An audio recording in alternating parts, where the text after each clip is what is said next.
Welcome to the Broken Port Podcast, everybody. We are back at you with another week. We got a bunch of great stories lined up for you today, starting out with ARMS trying to say bye-bye to Qualcomm. It's malicious. We got AMD 9800 X3D coming in hot. It's good. Plus AMD discounts. PlayStation Stars is messing things up again. It's cheap. And Apple is trying to clear out all their backed up stuff. MacBooks are actually on sale for once. Neat. My name is Mitch, the guy who pretends to know what he's talking about. And my name's Josh, and I'm broken in every way. Yeah, we don't have time to unpack that right now, Josh.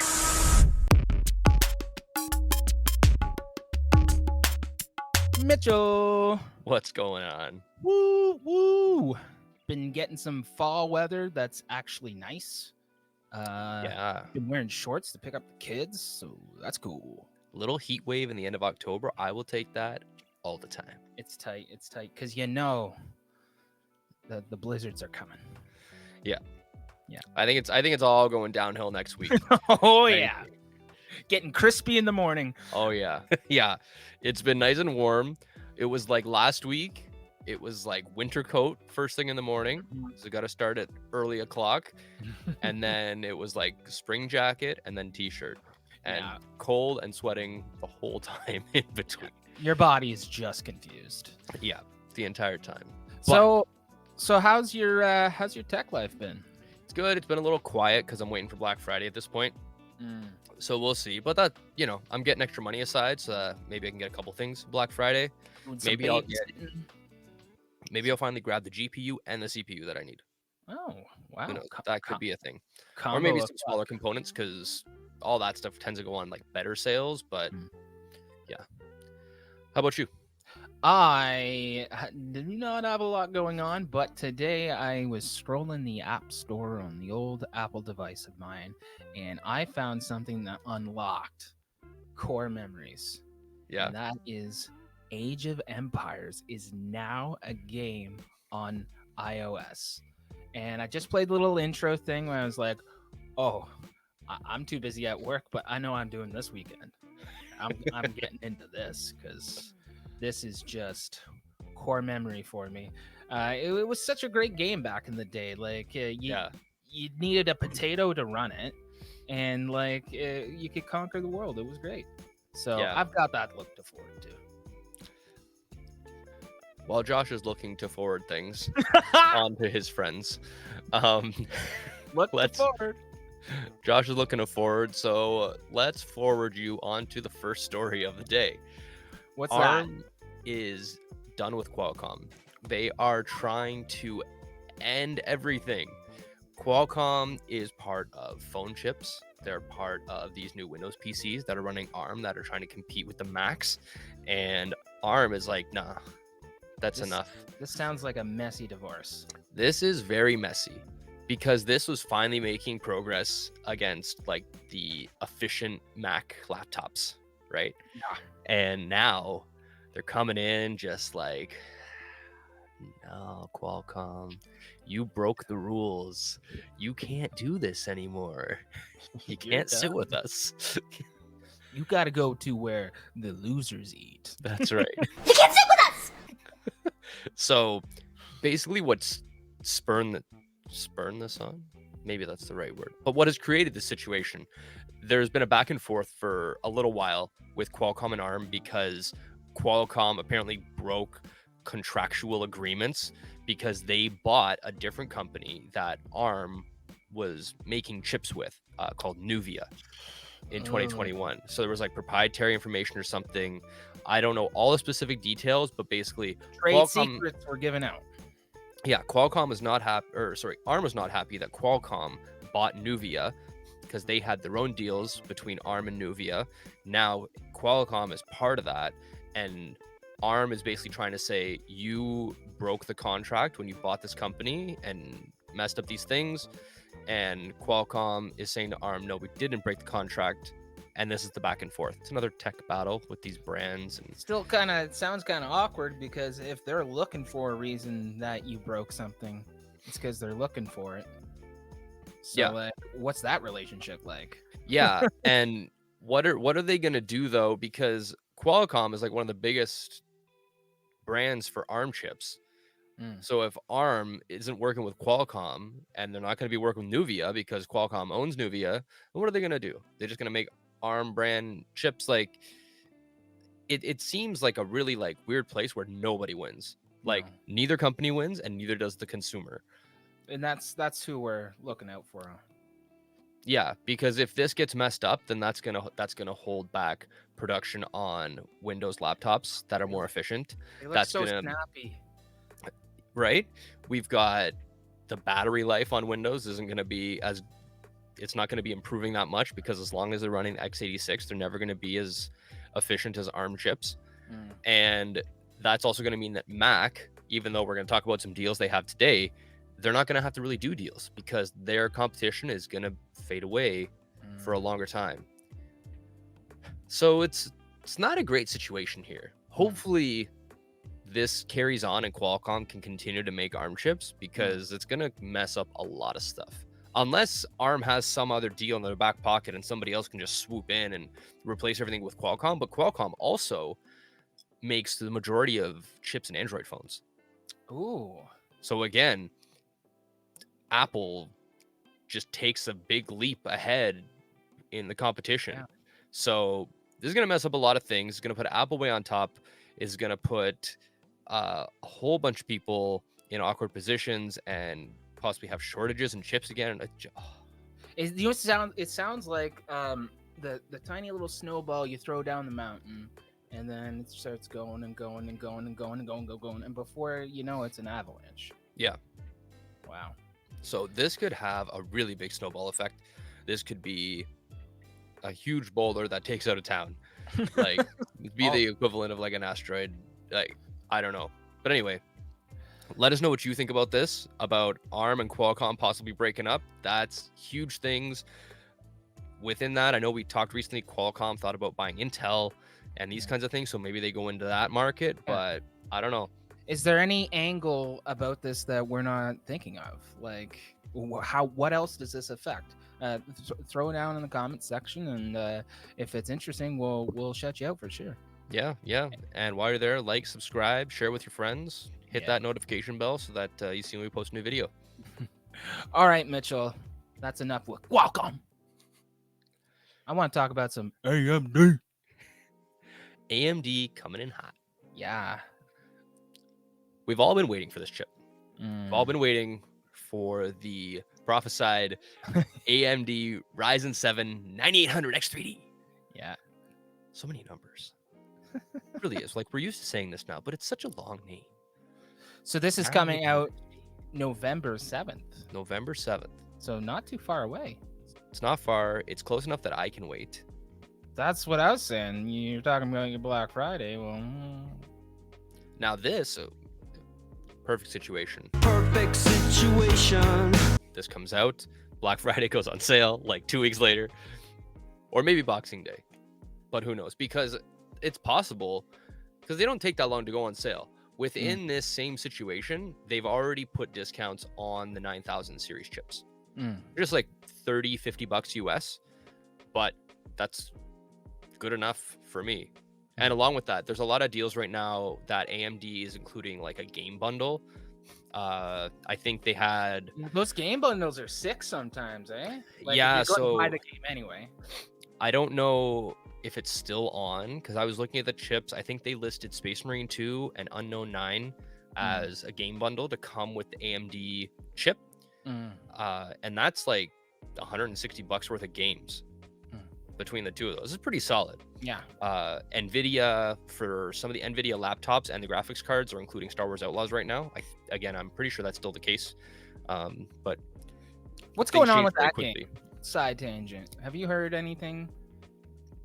It's not doing well. I haven't heard good things. Yeah. Like it doesn't seem to be getting any better in people's eyes. I always hope the games do well, but I think you have to be a hardcore gamer and a hardcore Star Wars fan. Like, the Venn diagram has to meet exactly there for you to really sink your teeth into it. Because I've heard performance issues and all sorts of gameplay issues. So, And hardcore Star Wars fan also doesn't mean you're gonna like it, because hardcore Star Wars fans, they don't like a lot of things Star Wars related that have been released after the 80s. You gotta watch out for the actually crew too. Yeah. So these Zen 5 Ryzen chips, tell us about them. So I've been seriously contemplating either the 9700X or even the 9900X, because there was like a slight deal on it. I was like, it might be good, because now if I'm going to be getting into more video editing and stuff, that's good. I don't just need 100% gaming performance. My computer's never just been a gaming machine. I always need it to do other things. So that's why I didn't jump on the 7800X 3D, because it's like, when I'm doing all these other things, which is most of the time, I need it to be running well. I'd rather take the little bit of game hit that I'm honestly not even going to notice to have everything else perform really well. Yeah. You know? So I'm curious to see how the 9800X 3D is, because if it's all around a great performer, then I'll get it. Okay. If it's not going to like lag behind in production tasks, if it's worse in, say, video editing than the 9700X, I'll get the 9700X, because that's, to me, is valuable, because I need it to do multiple things. So cool that coming October 20th, they're going on sale. The 9600X, $30 off, 9700X, $30 off, 9900X, $30 off, and then you get a whopping $50 off with the 9950X. Yeah. So, that's neat. Yeah, pretty I good could use for $30. $30 sometimes is a stick of RAM, maybe not DDR5, but like it'll get you some cable extensions. Oh yeah, it'll get you something for sure, and pretty good considering they've been out, I think, 2 months, couple of months or whatever. Already getting a deal on them, plus the game bundles that they include. And usually, if one game bundle ends, they'll add on a different one. So who knows? Maybe next month it'll be a different combination of games. So, but adds value if you're into those games. If you're not, then it doesn't really matter. Question. Is this AMD being like, we got the market, guys? Whoa. Let's not jack everything up to high hell. Let's offer some serious price to performance. And then while Intel's in their coffin, they're outside of it with a nail gun, just sale by sale, just bearing them. What do you think? Is this strategic? I think that's part of it, because Intel now releasing their new chips, they're not really going well in the reviews anyway that I've seen so far. They're better as far as they don't have as many issues, but performance hasn't gone up. There's still concerns, like they made them more efficient by the looks of it, but I think Intel is just struggling to stay alive right now. Yeah. And AMD doesn't want to wait around for Intel to figure things out. They're going to be like, okay, we're on top. Let's stay on top. Here's the next thing, So at the end of the day, it's good for people to have this available, because nobody really knew. I don't think AMD even knew when they were going to release the 9800X 3D. I think they were kind of testing the waters, they were probably like, let's see what Intel does. They're going to mess up again. Are they going to like be intimidating? Well, either way, we can release it kind of when that happens. So they're not predicting the market. They're reacting to it. Yeah. So I'm curious to see how this does, because once this releases, then for myself, I can finally decide which one to get, because I won't have to wait for anything else. I'm not going to buy if they come out with the 9900X 3D or the bigger ones or whatever, I'm not going to get those myself either way. So I'm not really concerned about that. But this is what I want to see if it's going to be either the 9800X 3D, the 9700X, or maybe the 9900X if I want to spend that little bit extra to help myself with production tasks. But yeah. So about the chip itself, this is their 3D V-Cache business. It has 8 cores, 16 threads. It's got some L cache and it's got 96 megabytes of L3 cache and 8 gigabytes of L2 cache, whatever that means. Maybe you can let me in the know there, but it's got a base clock of 4.70 gigahertz and a boost clock of 520. Not bad boost. pretty solid. Yeah, And 120 watt chip as well. yeah, which to me that's fair for the power draw. That's not over the top. It's still lower than Intel. Once real situation, maybe it'll be more, but I'm also okay with these 65 watt chips for the Zen 5, the 9700X. Yeah, I'm fine with that. I'm fine with it not being the absolute best and having good performance at a nice efficiency. I'm very okay with that myself. Then I don't have to spend $1 million on a cooler and all these other things. So they're good for the teenager building a computer off of grass cutting and babysitting and shoveling snow money, you know? yeah. Yeah. Yes. And it seems like it looks like they're probably going to release around the $450 US mark.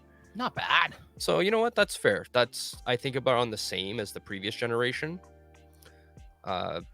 So we'll see. We'll see what happens. I'm excited to see the performance and the price of this, and then I can finally buy something. Are you waiting to buy something too? Are you waiting for this chip to figure out your life like me? Let us know. Let us know in the comments below. Are you actually thinking of getting Intel 16th gen crap Lake? Like, let us know for sure. And while you're letting us know, like and subscribe as always. But I'm curious about one thing there, Mitchell. Mm-hmm. You know what that is? The backlash of PlayStation cheaping out. What's going on with PlayStation? Let the fine people know. So PlayStation Stars, it's been a bit of a disaster since it started. I didn't even know this. Look, to be honest, I didn't even sign up, okay? Because I don't buy a lot of stuff on my PlayStation. I've still working on games from like a long time ago. That's fine, because I like to check things out or whatever. I have all these different systems and my PC, so I don't need to constantly build on one system. Yeah. So I didn't take any initiative to sign up for PS Stars. I don't think I would do enough on there to gain points really. So what is it? It's basically like PlayStation's points card. Okay. So you buy a game, you get some points? Yeah. You buy a game, you get points. I think there's other ways as well. I think you can get points for like playing. I feel like you can, but that might be wrong. If I'm wrong on that, let us know. I think there's different tiers of this as well. If you're like a high level or any level, honestly, PlayStation Stars member, let us know some of those details down below as well. Like I said, I haven't signed up for it because I didn't see the use for myself, and Josh doesn't have a PlayStation right now. So if you have those details about it, let us know in the comments below for the lovely people watching as well. But what they are doing is they're making this service worse. They rolled it out. They took it away for a while. Crapification. And now they're making changes. So now your points can expire. Oh, that's good. Which everybody loves, right? It's like, hey, I want to save up my points so I can get something, but I got to use them quickly. So if, you're not buying a lot of things regularly, or it's like I'm buying a bunch of things now, and then I'll buy some other things later so that I can rack up my points and I can get a game for free. No. You're going to have to use them maybe to just spend a little bit, or maybe not at all. Maybe you'll lose them before you're going to get something. And in addition to that, so that starts now. Points accrued. So this is, for some reason, iPhoneincanada.ca is reporting on PlayStation Stars. So that's fine. This is an article by Steve Vegvari. Sorry if I mispronounced that, Steve. But anyways, quotes here. So starting October 24th, new points accrued through PlayStation Stars must be used within 12 months from when they appear in your PlayStation account balance. Points earned prior to October 24th will continue to expire at the end of the month, plus 24 months from the date on which they appear in your PlayStation Stars account balance. So it's a little confusing. By the sounds of it, old points you have before, we're actually filming this on the 24th, so as of today, points from before today, it seems like they're giving you 24 months with those points because you had earned those, and they're not going to take them away right away. That's what it seems to me. So end of October 2024, so By the sounds of it, I think you keep those until end of October 2026. But maybe that's wrong, or maybe they'll put some more out there. Again, if you are a Stars member and you got this email, let us know exactly the details of this. But either way, your points are going to expire.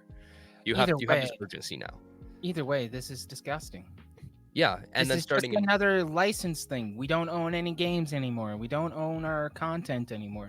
We don't even own our reward points, which we got from spending money, spending time on your platform, seeing ads that paid you.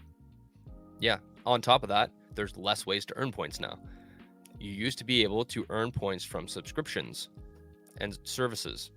Wow. As of March 1st, this no is more. disgusting. I'm disgusted with this, Mitch. I need some good news. You know what's good?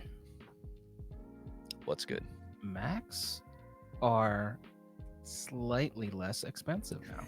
It always seems to be this huge thing when Macs go on sale because Apple somehow gets away with not putting things on sale. Every other company has to do like clearance and whatever. Mac's just like, no. Now It's like $3,000, and you know what? We're gonna give you $50 gift card. and a cable, but no charging block. Yeah. Okay, so this is on The Verge. I'm gonna let you pronounce the author's name. This is from Quentin Kennemere and Brandon Witter. Yes, I have dyslexia, so I didn't even want to try. Anyway, I do the reading's good. So they're 13-inch.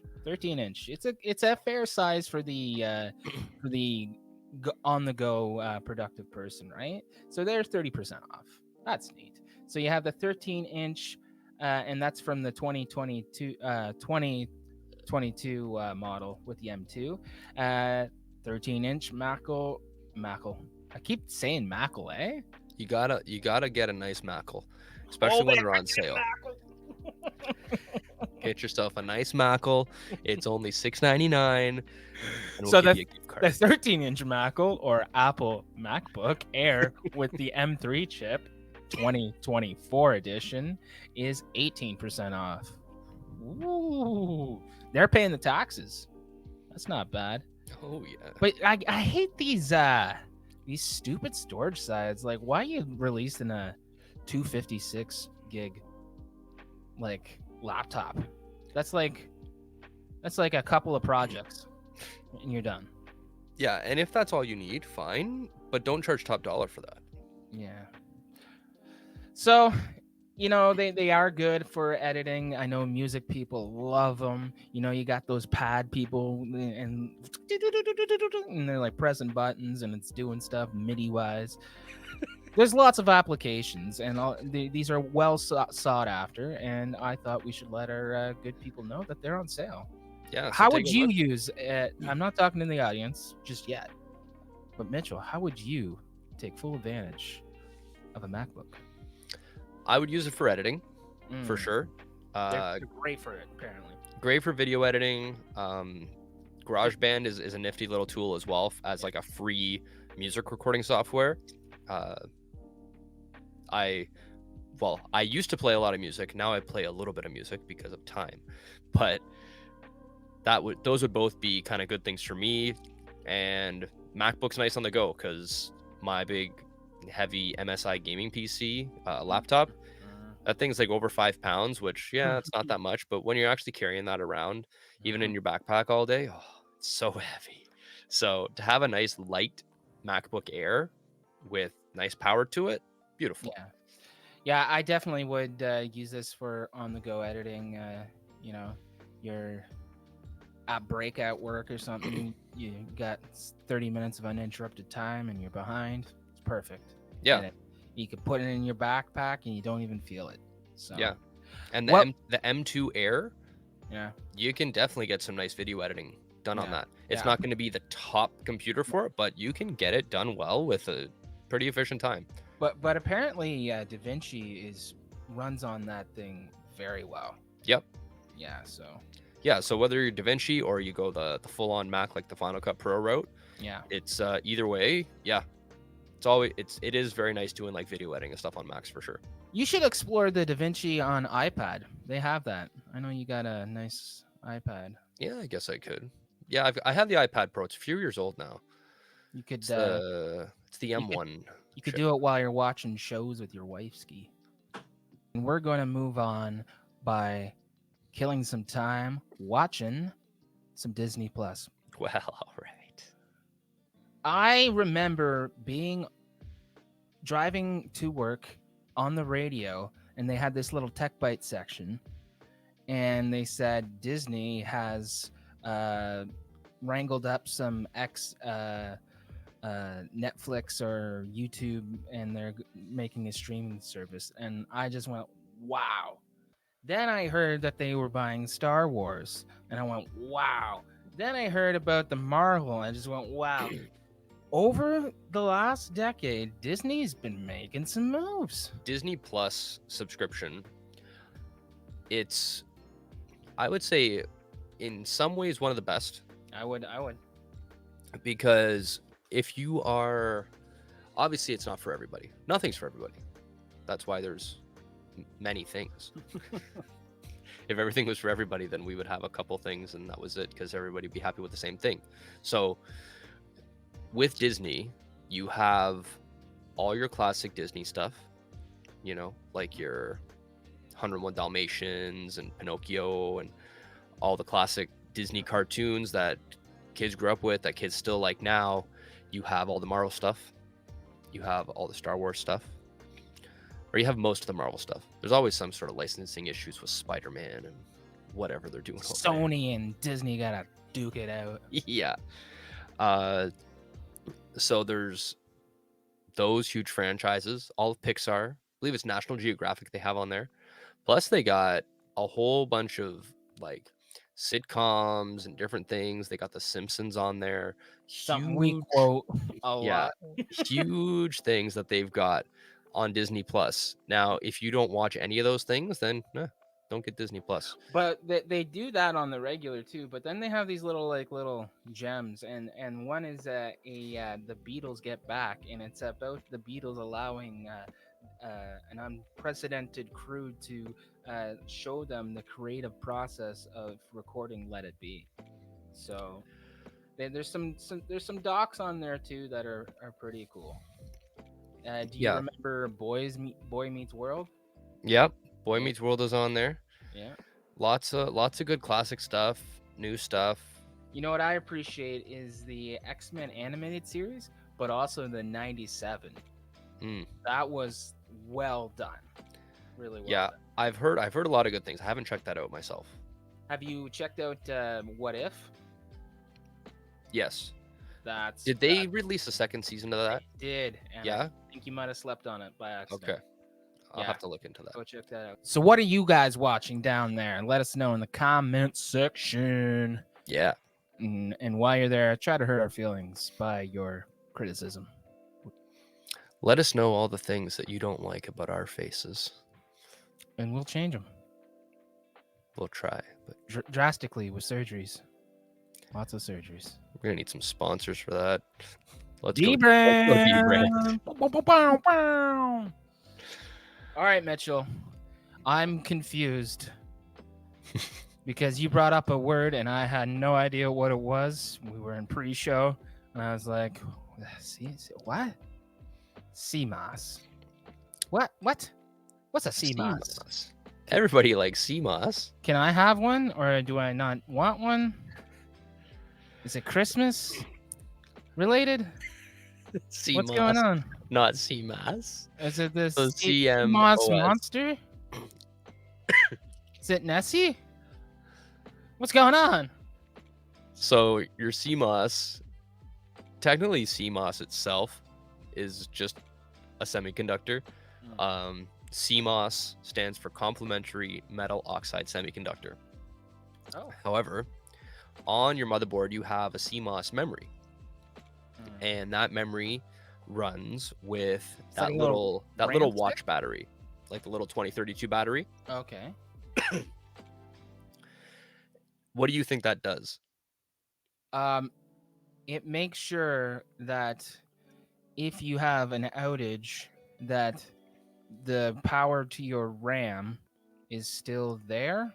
So when you have an outage, your RAM remembers that your computer. I don't know what it is. I'm just spitballing here. What's it do? So it doesn't do that. Was I close? Mm, Not even a little bit. not really. In some ways, but Okay. as a quick tangent, your RAM, like your RAM sticks, the way that they work is once your computer is off, they forget everything. Oh, okay. The CMOS though remembers. So what the CMOS does is it keeps your BIOS settings. Mm. So like the time and date, if you've overclocked, if you have special settings like your boot order, different things like that. Like so Like all boot the situation. a lot of things for startup, which include, say, like I mentioned, your boot drive. You might have a few different M.2 drives or hard drives or solid state drives, whatever. You're going to have an order set in your BIOS for which one you want to activate first to find your operating system. So the CMOS keeps that order stored. All those settings, the CMOS memory takes care of. Now you think, okay, so I turn my computer off. Would it lose all the memory just like my RAM sticks? No. That's Does why it- it's got a battery backup. That's why it has the battery. So it's However, kind of like the Game Boy batteries almost. yes. Difference though Okay. is that battery is very rarely used Mm. because the thing with your computer is even though it's off, and even if you switch off the power switch on the back as well Power supply, on yeah. your power supply, as long as it's plugged into the wall, there's still going to be a little bit of power going through it. So that CMOS battery only kicks in when it's unplugged from the wall. Oh, Yeah. so go into a LAN or something. Yeah, and it has a good amount of power to last. That battery is only going to wear out if your computer's been unplugged for, I don't want to say too certainly, but like a month or so.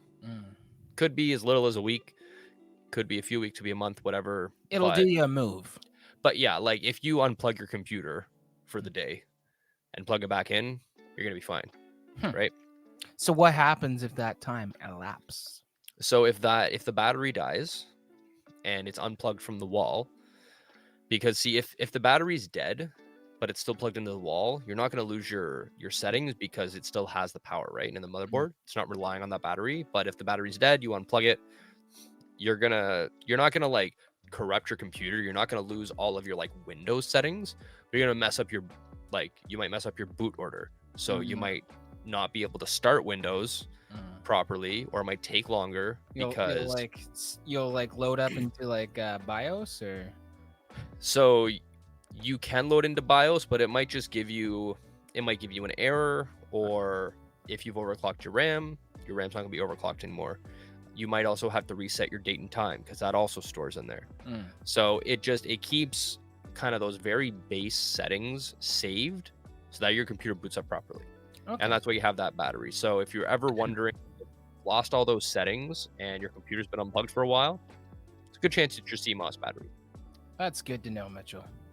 Thank you for letting me know what that little silver circle thing is. Anytime. All right. You know what? You're my CMOS battery. CMOS. CMOS battery. CMOS battery. It ran out. All right. We have arrived to a corner. And that corner is Creative Corner. So, Mitchell, today I have Tech Source. Now, this guy, he's been in the game for a while, and he does not need anyone shouting him out. However, I had a very distracted week, so I couldn't come up with another creator, but I've been wanting to do him for a while. Now, this guy does a series called Setup Wars that I've taken a lot of inspiration on. Have no cash to follow through on that inspiration, but I've taken a lot of inspiration from. And he's also has a recent series. Go check this one out. It's Flip or Flop. And so like he's going through these classifieds, local classifieds. I think he's in Los Angeles somewhere. He'll pick up a computer and then there'll be something wrong with it, of course. But then he finds a way around it and then he sells it. And he's like, he says he's like saving up for his kids' college, but he's been like a YouTuber for like 9 years now. I think she's set. Anyway, but the process of flipping it and what you can do with those funds into the next computer is very interesting. So go check that out. Go check out TechSource, guys. Who in the world, in the wild world, do you have? So today I would like to highlight PC centric. Oh, So are they centered around PCs almost? you could say almost in a eccentric way, even though that's different than centric. However, PC centric at PC centric on YouTube. Great channel, great quality. You know, on the larger side, a lot larger than us. Around 730,000 subscribers, but this guy does great reviews, stays up to date with all your newest graphics cards, talks about like CPU and GPU combos, different things like that. Really nicely presented, nice quality. So if you're in the market like me for new PC hardware, definitely go check him out. I always enjoy his videos. Has a really nice attitude. Has kind of like a spunk, like he's very, very like cheerful, spicy boy. Yeah, has like has that kind of like bubbly kind of personality, So if you've never checked out PC centric and you're doing any sort of comparison shopping or just want to stay up to date, go check him out. Alrighty, well, I'll have to check him out. I don't know if you knew my guy, but if you didn't, check him out. And I will. Everyone go check everyone out because YouTube's a fun place to be. Yeah. And we're doing fine. We're doing dandy. We're having a good time. Almost 750 subs as of recording. That's pretty great. Yeah, so thanks everyone for your support. We are always looking to make the channel better, so anything you'd like to see or different segments or even things that you don't like, let us know. Let us know what how we can improve things, and we're listening. We're here. But until then, until next time, I've been Josh. And I've been Mitch. And go break something. Thanks again, everybody. Go break something. Have some fun. We'll see you next week. And don't forget to break something while you're having that fun and breaking the thing. As long as you break something in a wholesome way. Good.